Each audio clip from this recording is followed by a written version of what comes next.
Hi, it's Darnell with Breville Recipes, and I'm going to be showing you a couple of ways to do frozen Digiorno Rising Crust Pizza in the Power Air Fryer Oven 360.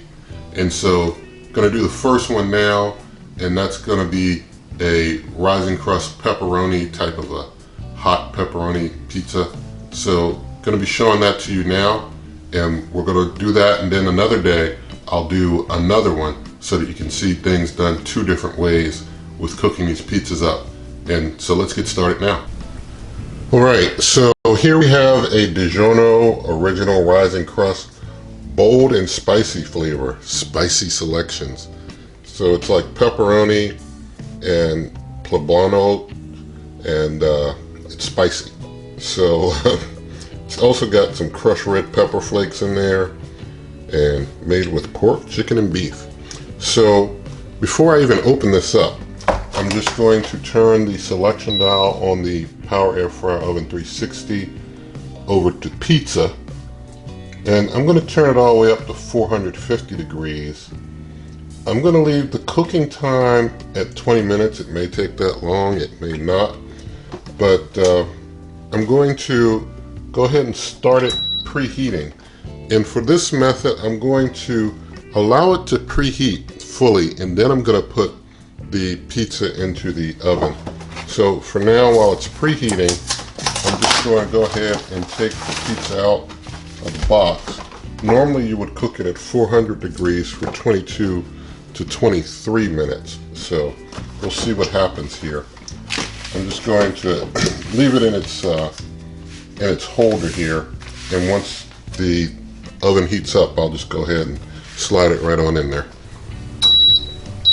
Alright, it's all preheated, and I've got my pizza rack, of course, already on the pizza level in there. So just getting this out the wrapper.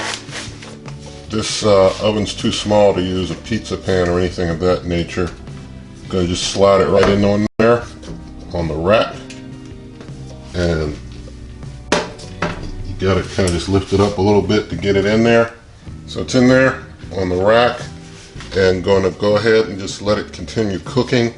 I didn't turn the dial back from 20 minutes when I stuck it in, back to a full 20 minutes when I stuck it in there, but we're roughly 20 minutes and counting as far as our cook time. So just going to let it continue to cook and bring it back, and we'll see how things look later.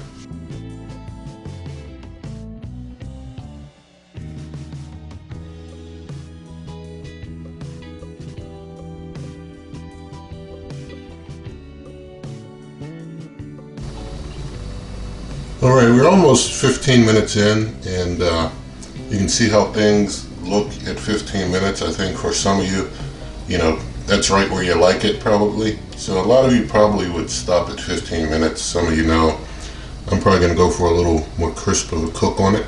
So I'm going to let it go a little longer. Alright, about 16 minutes have passed. It's looking pretty good to me. So at this point I'm going to take the zoom out a little bit. I'm going to stop it there. 16 minutes at 450 degrees with no air fryer fan running.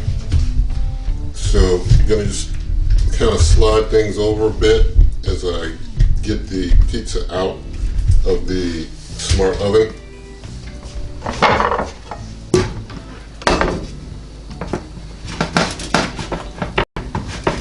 Get a spatula here to help me.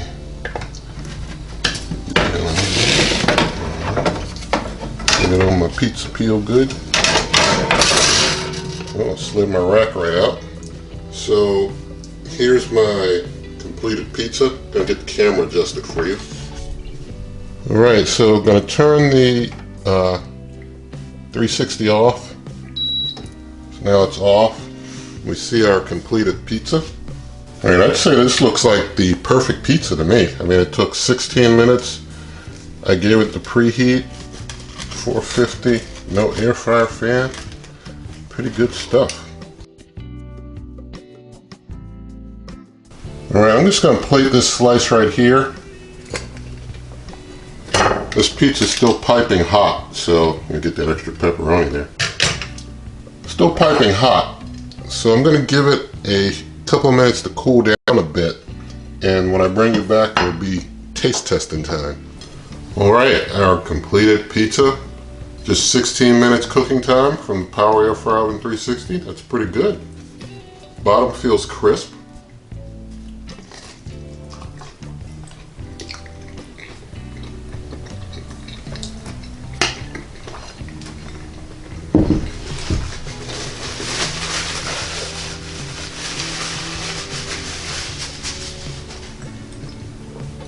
Mighty good pizza.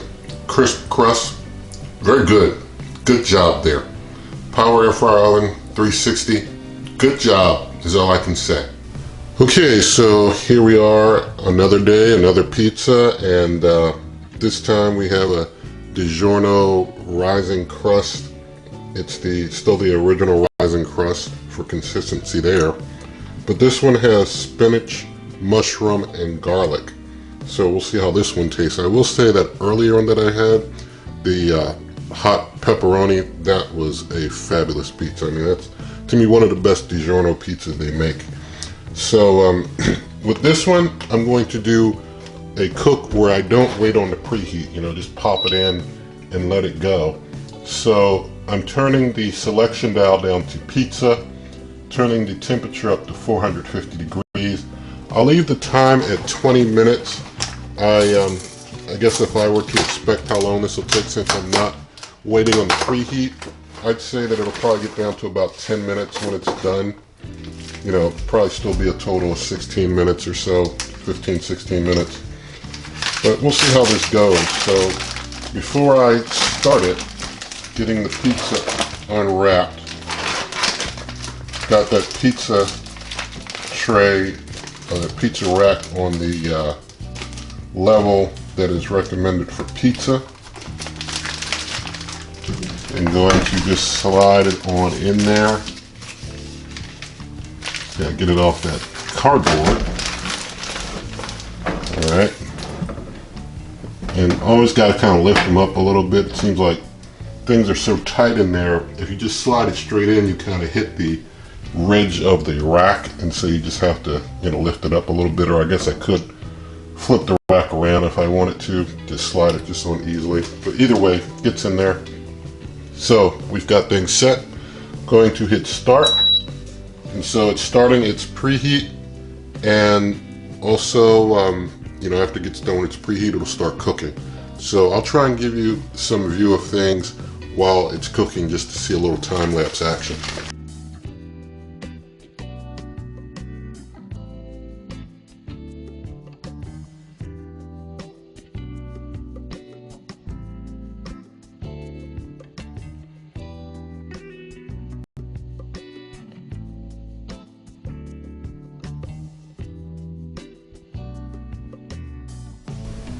Alright, so it's coming down to the last 4 minutes. This is basically 16 minutes cooking plus the preheat time.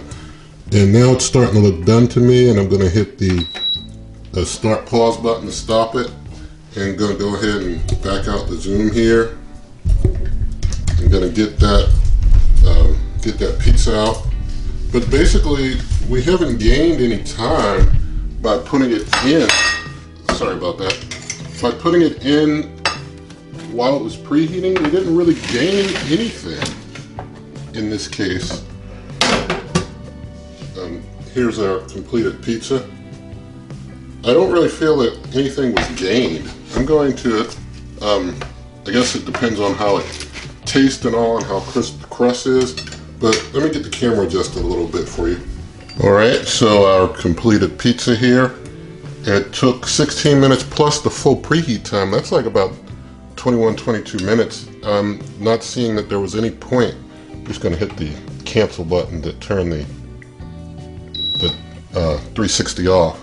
But I don't see any gain from putting it in while it was preheating it. May as well just wait it till it finished preheating, because it cooks faster that way, as far as the time that the pizza is actually getting heat. So I'm going to get started on getting this cut up.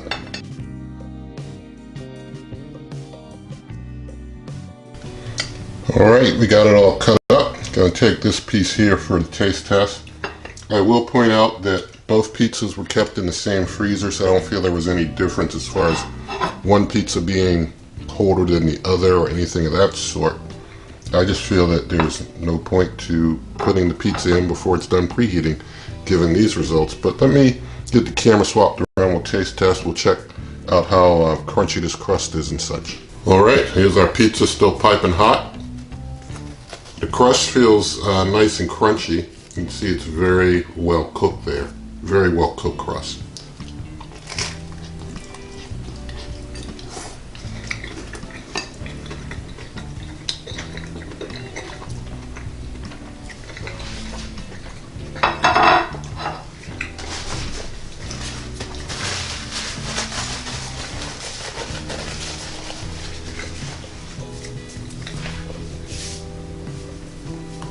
Okay, so although that crust is really brown on the bottom, the bite, in my opinion, not as crunchy as the one where I waited for the preheat. Just not as crunchy.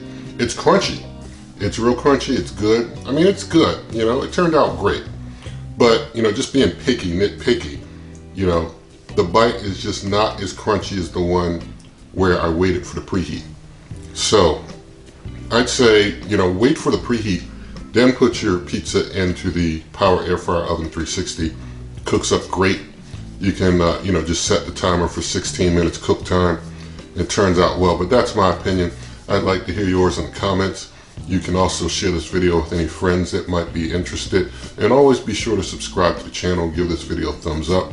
You can find this and other things in written form at superwaveovenrecipes.com. You can get direct access to this YouTube channel by going to waveovenrecipes.com anytime you just want to get direct to this YouTube channel. Also, I'm on Twitter and Instagram at Wave Oven Recipes. Patreon is patreon.com/waveovenrecipes. And so a lot of ways to get material from this channel. And so I do wish you and yours good eating.